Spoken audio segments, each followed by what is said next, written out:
This is the moment in our nation's history where we need to pause and reflect on the direction America's going in. We have to ask ourselves, not only what do we stand for as a nation, but what kind of people are we, and what is our role in the world? This is the moment in our country for fundamental change. This is the moment when we can choose peace over war. This is the moment when we can choose prosperity over poverty. We need, right now, to challenge the underlying assumptions of the administration. I see in America not through a glass darkly, but through the light of truth, the light of justice, the light of liberty, that light that welcomed millions to our shores for generations. We will be the people who will give a gift to succeeding generations, a gift of an enduring peace, a gift of a lasting peace, a gift of a peace which can be shared with people all over this world.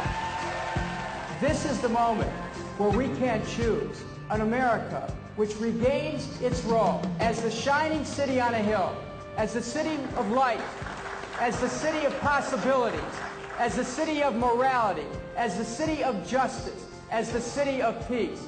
Please join with me in that effort. Join with me in an effort to bring a new America forward.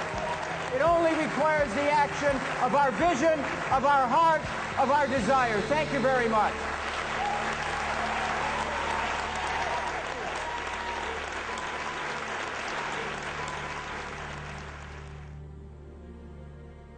Hello, I'm Hector Elizondo. If you think that the present administration is doing just fine and that everything is just great in America, then this program is probably not for you.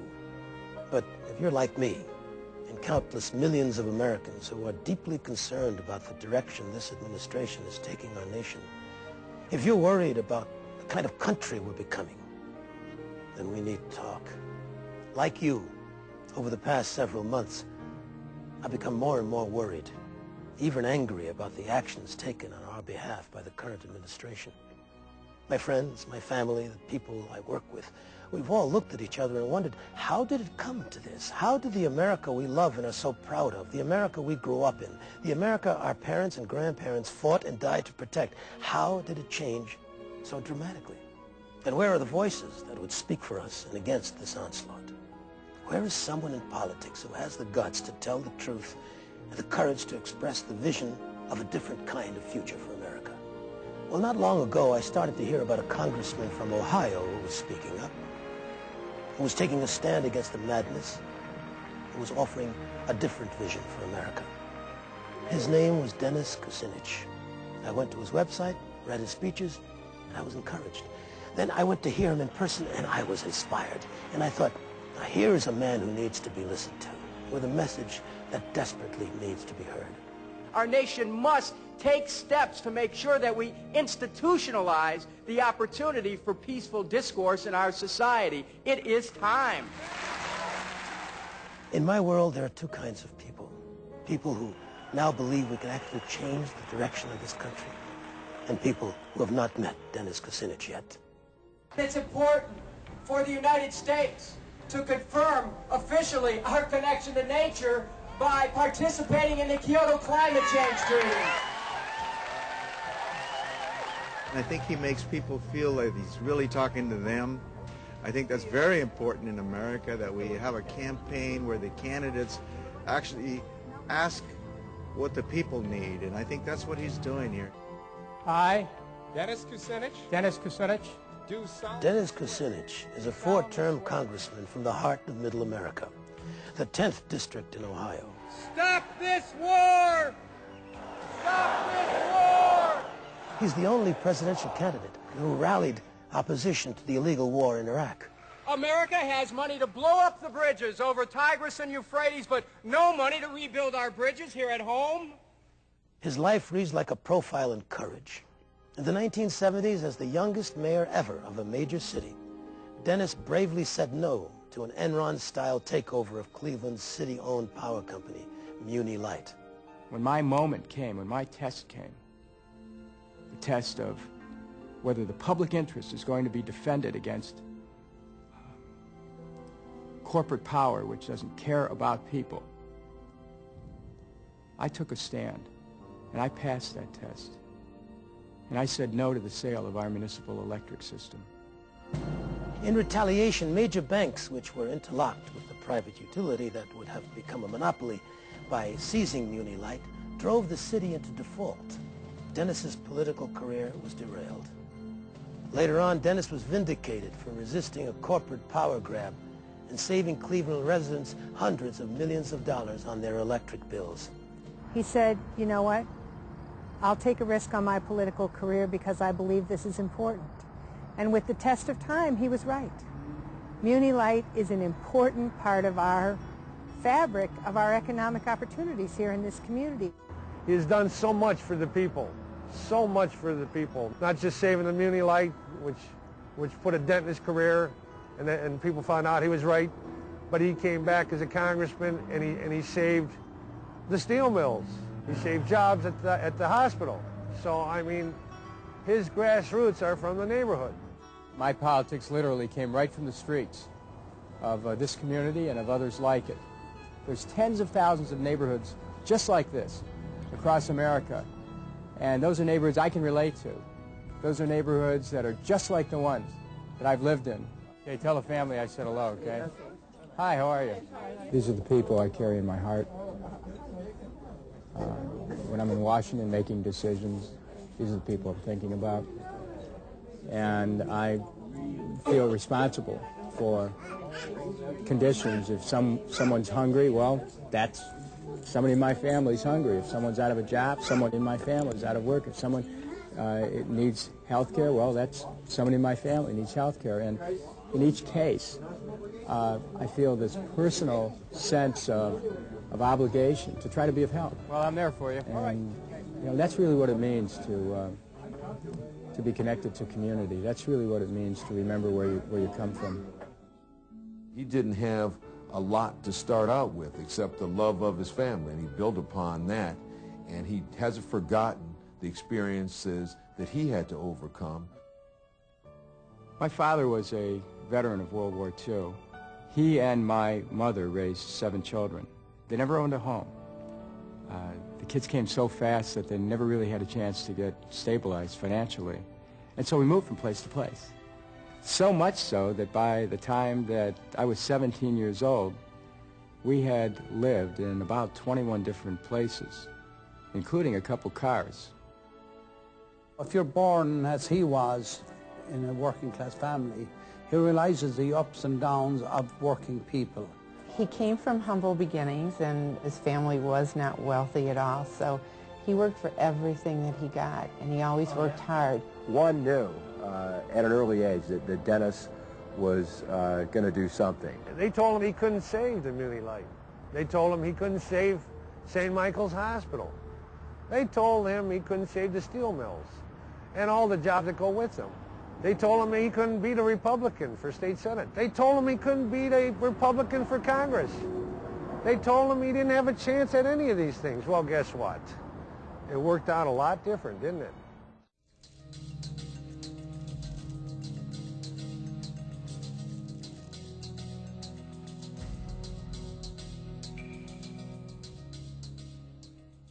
The right of the people to be secure in their persons, houses, papers, and effects against unreasonable searches and seizures shall not be violated.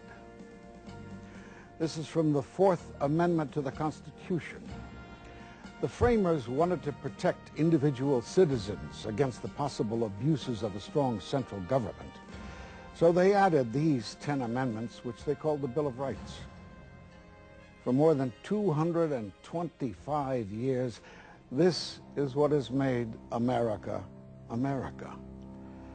Then, in the wake of September 11th, virtually without debate, Congress passed and the President signed the ironically named USA Patriot Act.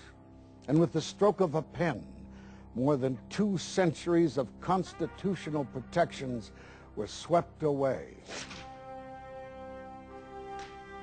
Today, our government has powers over its citizens that in the past we would have expected to see only in a dictatorship. And they are pushing for more. We don't need to be snooping into people's private lives. I don't want to know what anyone's reading. I don't want to know what any videos somebody's watching. I don't care what somebody's doing in their bedroom. I don't care what library they go to. I want to make sure that people have a nation that they can trust and that trusts them. What can you do? You can stand up and be counted. You can do what I'm doing and support the candidacy of Dennis Kucinich, the only candidate who voted against the Patriot Act. Remember, this is still a democracy. What you can do is vote for a change.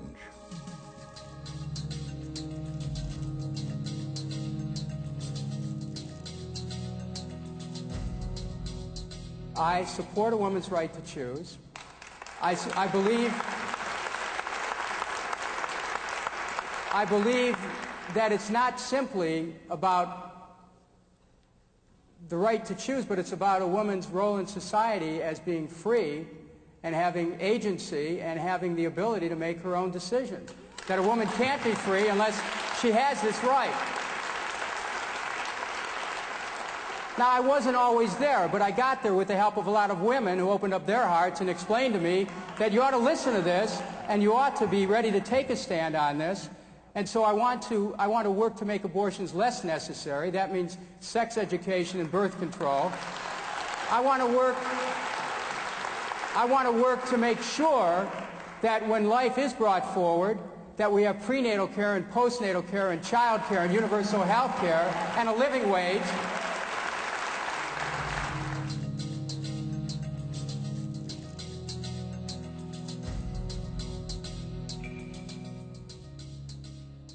Did you know that America is the only industrialized nation that does not have publicly financed national health care? Well, it's true. In fact, more than 40 million Americans have no health coverage at all. None. And 30 million more have just the bare minimum. And those of us who can afford adequate coverage are paying far too much for what we get. Meanwhile, private health insurance is one of the most profitable businesses in America. We have a market-based healthcare system.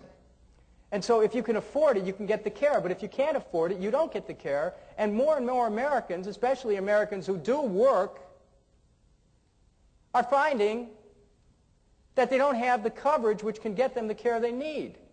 Now, when you consider the tremendous profits of the insurance companies, when you consider that managed care has meant managed money, when you consider that senior citizens who have bought into these policies are finding they're getting excluded from certain types of coverage or they're paying higher co-pays, when you consider that the cost of prescription drugs has skyrocketed, where the pharmaceutical companies have become the fastest growth industry in America, if not the world, when you consider all those things, you realize that we have been deprived of quality health care in this country by a market-based system that is functioning only in the private interest and not in the public interest, and I intend to change that.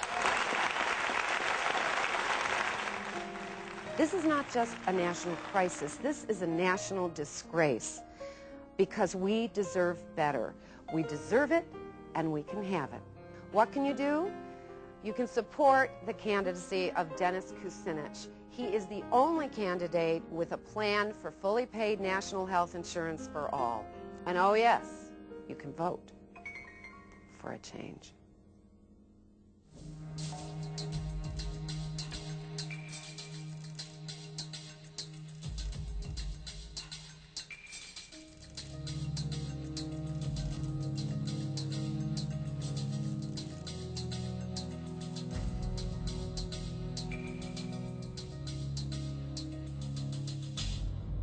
The reason why I'm running for president is because I think that America has a role in the world in working with the community of nations. That's always been America's role, to be the light of nations and to be a nation among nations working cooperatively to assure international structures which help promote security. I don't think that there's a sanction for America to be the policeman of the world. That could get very expensive. It's going to be very expensive being the the policemen in Iraq. And it's going to get very expensive if this administration carries out its whims about an axis of evil and starts to target Iran and North Korea and even Syria as well.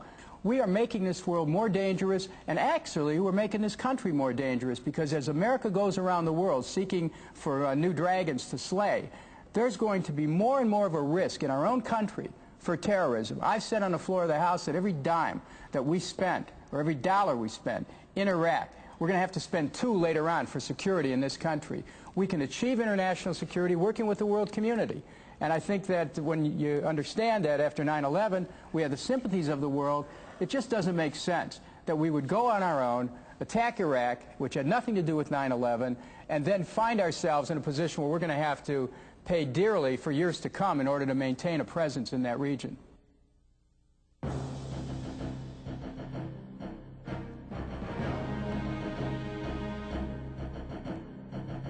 We have the right and the duty to defend our nation. It says so here in the preamble to the Constitution. We are to provide for the common defense. So in today's world, it is essential that we use all the technological and human genius at our command to create a strong, credible military defense. And we must be willing to spend enough to make it so. But lately, the question arises, when does enough become too much? Is it when the Pentagon bureaucracy becomes so bloated that more than $1 trillion can go unaccounted for and hardly anyone notices? That's right, $1 trillion. That's $1,000 billion. America has billions to destroy the health of the people of Iraq, but no money for health care for 41 million uninsured Americans?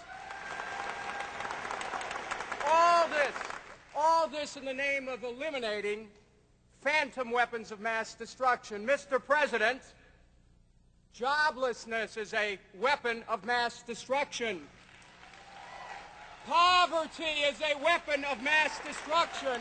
Poor education is a weapon of mass destruction. Discrimination is a weapon of mass destruction. We have weapons of mass destruction we must eliminate at home, Mr. President. Look, we know it's a dangerous world. We need a strong military. But we don't think it makes much sense to needlessly sacrifice the basic needs of the American people for Pentagon spending that too often becomes corporate welfare for well-connected military contractors. Enough really is enough, but more than enough is a waste we simply cannot afford. That is why I am supporting Dennis Kucinich for president. This is a nation where you have the right to remain silent. But this is a time when you have the duty to speak up and vote for a change. We have such a cultural richness that you start to understand the deeper meaning of the first motto of the United States, E pluribus unum, out of many, we are one.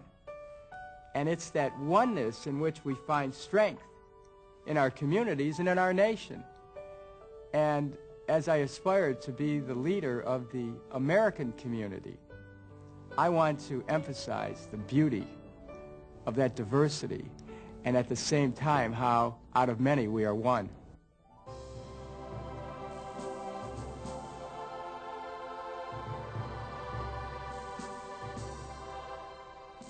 This country, this great history that we have, over and over has demonstrated the ability of one person to make a difference.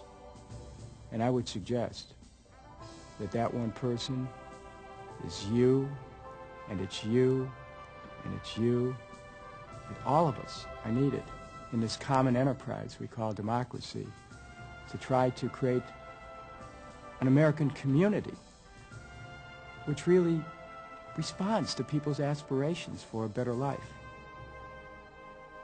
And I think we can do it.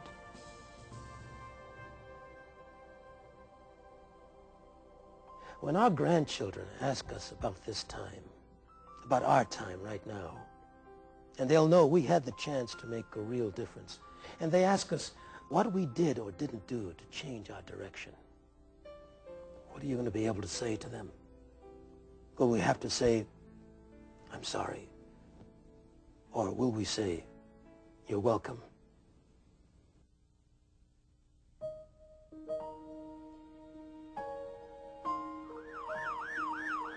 We know these are uncertain times.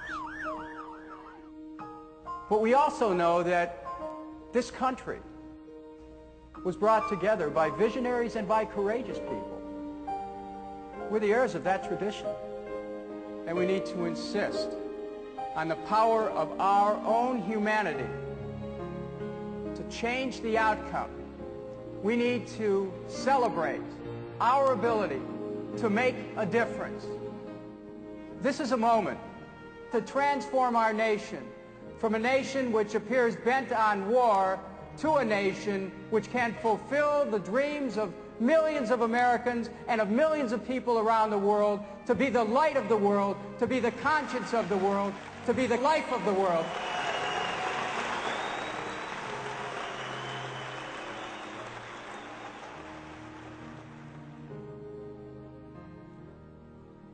This is the moment that historians are going to look back upon and say, here was the turning point. What you and I do or don't do in this coming election will determine the kind of nation we are to become, and the kind of future we will leave to succeeding generations.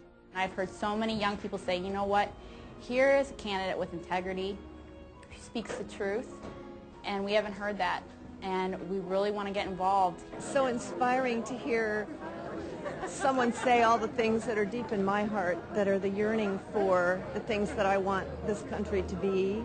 I've never imagined that there could be anybody in politics who would be that honest and have that world view of how everything is interconnected, and to see with such passion about the possibilities of America. So if you look in American history, usually every 30 or 40 years, there comes along a generation that takes a good look at democracy and corrects its course where it needs to be corrected, and reclaims it where it needs to be reclaimed.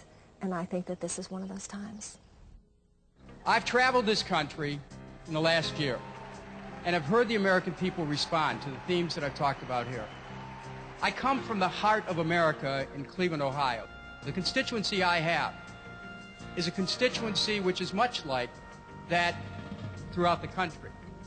I've shown an ability to get votes in areas where other Democrats can't get votes, yet without in any way compromising on a progressive political platform. As a matter of fact, I think that's what attracts people to what I stand for. Not backing down, but moving forward. Standing up and speaking out. Having the willingness and the courage to speak out. That's why people will vote. I think that it's precisely because I'm not willing to compromise on these basic social and economic interests that we can rally people. Americans are ready for a new vision. They're ready for a dynamic approach. They're ready for somebody who's willing to stand up and speak out and challenge this administration.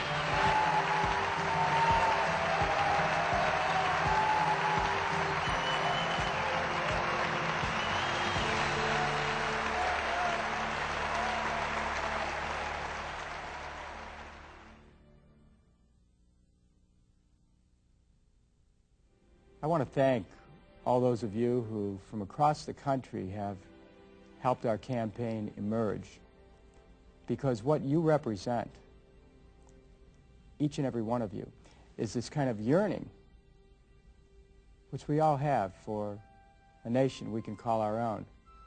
You represent a belief that it is still possible to create the America of our dreams, and you represent an understanding that there are so many people like you sitting in living rooms across this country who are saying, let's change the direction of this country. Let's take America on a path towards prosperity and peace. Let's create for this country the possibility of a nation that we'd be proud to turn over to our children. And so for all those of you who sense the possibility of America, who sense that this is the moment for fundamental change, and that it's through our involvement that we're going to make that change happen. For those of you who are taking us in that direction, thank you. I'm proud to be part of this effort.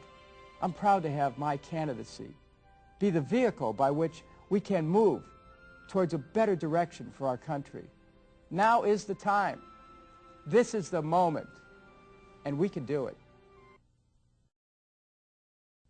Hi, I'm Dennis Kucinich, Democratic candidate for President of the United States, and I authorize the contents of this video.